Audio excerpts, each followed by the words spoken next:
ഇത്രയും ഗൗരവമുള്ള ഒരു ആത്മീയ വിവാദത്തിലേക്കാണ് ആത്മീയത എന്ത് എന്നറിയാത്ത ഒരാൾ ഇത്ര ലാഘവത്തോടെ കടന്നു വരുന്നത്.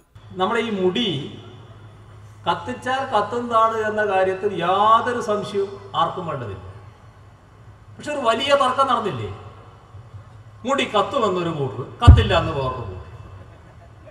ഇങ്ങനെയാണല്ലോ തർക്കങ്ങൾ. ഇപ്പോൾ വിവാദങ്ങൾ ഈ തരത്തിൽ ഉയരുന്ന കാലമാണിത്. ഇത്തരം കാര്യങ്ങൾ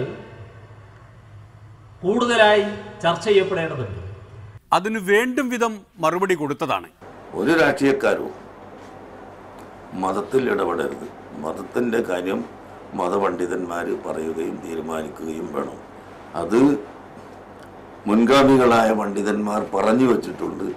ആ പറഞ്ഞു വച്ചതിനെ പിന്തുടർന്ന് പറയുന്നവരുടെ പിന്നാലെ ഭൂരിപക്ഷം ആളുകൾ ഉണ്ടാകും. അല്ലാതെ സ്വന്തം അഭിപ്രായത്തിൽ ചിലതൊക്കെ മാറ്റം പറയുന്നവർ അവരുടെ കൂടെയും ന്യൂനപക്ഷം ഉണ്ടാവാറുണ്ട്. അതുകൊണ്ട് മറ്റുള്ളവർ ഇതിലേക്ക് കടന്നു വന്നാൽ അത് വലിയ ആപത്തായി വരും.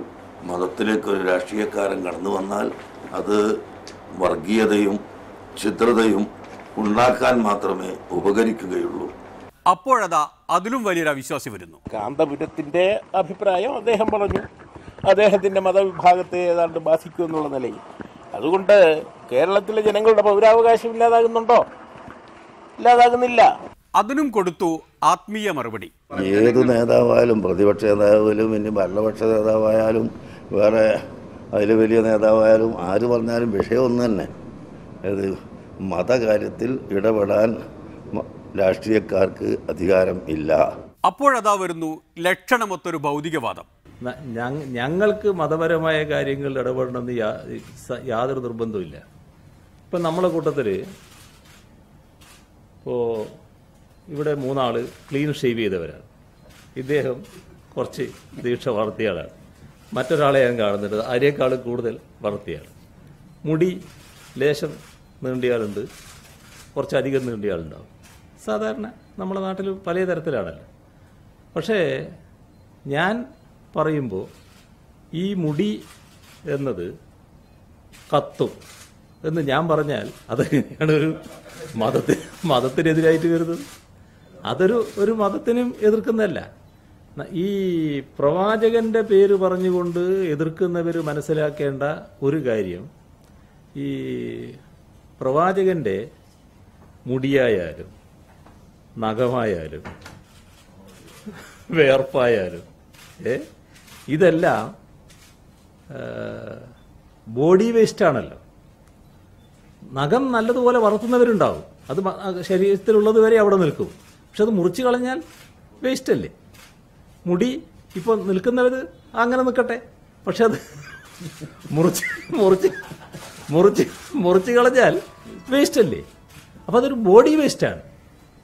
അപ്പോൾ ആ ബോഡി വേസ്റ്റിനെ പറ്റി ബോഡി വേസ്റ്റായിട്ടേ കാണാൻ പറ്റൂ. പ്രവാചകനെ പറ്റി പറയുമ്പോൾ ആ ബോഡി വേസ്റ്റ് എടുത്തിട്ടല്ല പറയേണ്ടത്. പ്രവാചകന്റെ വാക്കുകൾക്കാണ് പ്രാധാന്യം. പ്രവാചകന്റെ വാക്കുകൾ അനുസരിക്കാനും നടപ്പിലാക്കാനുമാണ് സാധാരണഗതിയിൽ ശ്രദ്ധിക്കേണ്ടത്. അത് തന്നെയാണോ നടക്കുന്നത് അല്ലേ എന്നുള്ളതിലേക്കൊന്നും ഞാനിപ്പോൾ പോകുന്നില്ല. പക്ഷെ അതിനാണ് പ്രാധാന്യം കൊടുക്കേണ്ടത് എന്നാണ് എനിക്ക് പറയാൻ. അതും ഞങ്ങൾ വളരെ വ്യക്തമാക്കിയിട്ടുള്ളതാണ്. മുഹമ്മദ് നബിയുടെ ശരീരത്തിലുള്ള തിരുശേഷിപ്പുകൾക്ക് അത് വേസ്റ്റ് എന്ന് പറയാൻ പാടില്ലെന്നും അതിന് പ്രാധാന്യമുണ്ടെന്നും ഖുർആനിലും ഹദീസിലും നബി ചര്യയിലും അനുയായികളുടെ ചര്യയിലുമെല്ലാമുള്ള തെളിവുകൾ നിരവധി ഞങ്ങൾ എഴുതുകയും പറയുകയും ചെയ്തിട്ടുള്ളതാണ്. ഇനിയും ആവശ്യമുണ്ടെങ്കിൽ നമുക്ക് അത് സംബന്ധിച്ച് സംശയമുള്ളവർക്ക് സംശയം തീർത്തു കൊടുക്കാവുന്നതാണ്. ഭൗതിക വ്യാപാരങ്ങളിൽ വേസ്റ്റ് ഉണ്ടാകാം, ചിലപ്പോൾ രാഷ്ട്രീയത്തിലും വേസ്റ്റ് ഉണ്ടായി എന്ന് വരാം. എന്നാൽ ആത്മീയ വ്യവസായത്തിൽ വേസ്റ്റ് ഉണ്ടാകാറില്ല എന്ന് പിണറായിയെ പോലുള്ള ഭൗതികവാദികൾ മനസ്സിലാക്കി വെക്കണം. ലോകത്തിലെ ഏക സീറോ വേസ്റ്റ് വ്യവസായമാണ് ആത്മീയ വ്യവസായം. ആ കച്ചവടത്തിൽ കാന്തപുരത്തോട് കളിച്ചാൽ നഷ്ടമേ വരൂ. ഈ ഡെമോക്രസി ഇവിടെ തീരുന്നു. ഇനി കാണും വരെ നന്ദി, നമസ്കാരം.